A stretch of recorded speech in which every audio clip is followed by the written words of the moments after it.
Bismillahirrahmanirrahim. Assalamualaikum warahmatullahi wabarakatuh. Alhamdulillah wassalatu wassalamu ala sayyidina wa maulana Muhammad wa ala alihi wa sahbihi ajma'in. Amma ba'du.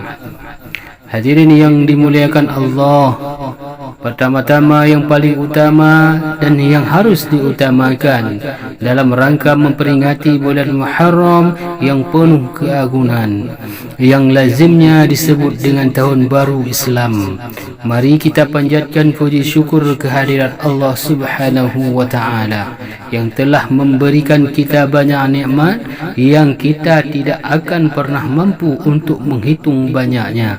Seperti yang telah Allah sebutkan dalam Al-Quran, salah satunya adalah nikmat iman, nikmat Islam serta nikmat sehat, sehingga kita dapat bertatap muka dalam kesempatan yang insya-Allah penuh berkah ini. Amin ya rabbal alamin.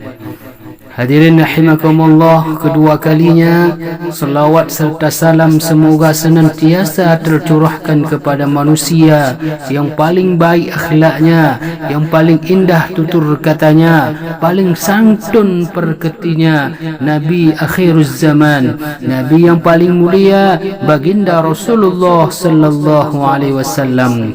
Semoga kita yang berada dalam majlis ini termasuk ke dalam umatnya yang akan catat dalam tinta emas orang-orang yang akan menerima syafaat beliau nanti di yaumil akhir.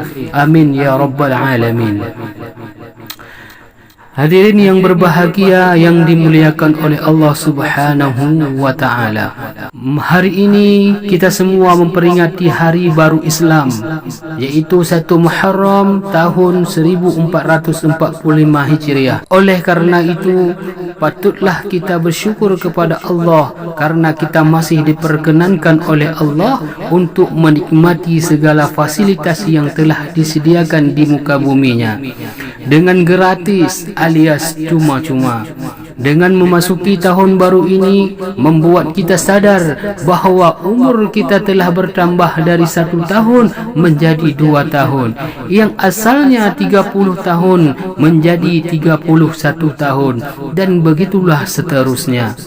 Akan tetapi haruslah kita sadari pula dengan bertambahnya tahun akan semakin berkurangnya 1 tahun, dan batas waktu serta kesempatan untuk berbuat dan beramal soleh. Dan dengan memasuki tahun baru ini, kita hendaklah mengoreksi akan hasil-hasil perbuatan pada masa-masa yang silam atau pada tahun yang kita tinggalkan. Koreksilah diri kita masing-masing dengan kacamata agama. Kita buat neraca apakah selama 1 tahun yang kita tinggalkan itu banyak perbuatan-perbuatan melanggar syariat Islam, maka saldo rugilah yang akan kita sendangkan. Maka untuk menutupi saldo rugi tersebut, maka satu-satunya jalan yang harus kita tempuh adalah dengan memperbanyak amalan-amalan yang baik pada tahun yang baru atau tahun yang akan datang, yang akhirnya membuahkan saldo laba di tahun yang akan datang. Hadirin rahimakumullah yang dimuliakan oleh Allah Subhanahu wa taala. Dengan bergantinya tahun baru ini yang membuat umur kita menjadi bertambah, maka gunakanlah sisa-sisa dari umur yang ada itu dengan amal-amalan yang aktivitasnya yang sesuai dengan norma-norma agama, dan itulah sebaik-baik tindakan manusia yang cerdik. Perhatikanlah kandungan hadis Rasulullah sallallahu alaihi wasallam yang maknanya sebaik-baiknya manusia adalah orang yang panjang umurnya dan bagus amalannya, dan sejelek-jeleknya manusia adalah yang diberi umur panjang dan jelek amalannya. Hadis riwayat Ahmad. Hadirin rahimakumullah, berangkat dari hadis inilah mari kita dalam memperingati hari besar Islam, utamanya tahun baru Hijriah yang tepatnya pada tanggal Muharram, kita memperbanyakkan koreksi diri. Kita memperbanyak mengumpulkan amalan-amalan amalan yang bagus.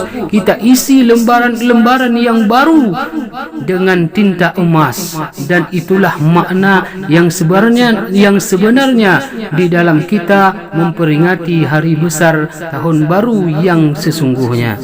Hadirin rahimakumullah dan dimuliakan oleh Allah Subhanahu wa taala.